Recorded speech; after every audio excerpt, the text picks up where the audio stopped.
Do you want to add image in shapes in Canva but you don't know how to do it? Then this video is for you. Hello everyone, I believe you are doing great. I'm fine as well. In this video I will let you know how you can add image in shapes in Canva. So let's start the video. So friend, first of all open Canva app or Canva in browser, and then you have to create a new project. You will see the create option, click on create. Then you can select any of the templates. I will select YouTube thumbnail. Where is the thumbnail? Here it is.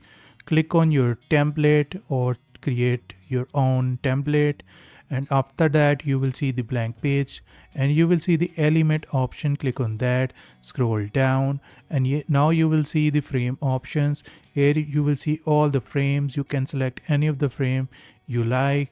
I will select this one. This one looks good. Here it is.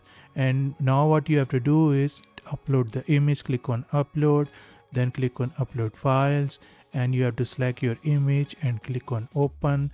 Then processing will start, and after uploading the photo you can simply drag and drop it on the frame.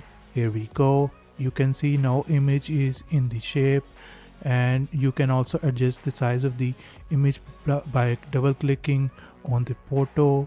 So friends, this is how you can add image in shape in Canva. I believe you learned something new from my video. If you like the video, smash the like button, subscribe my channel, and click on the notification bell as well. See you in the next video. Take care. Bye bye.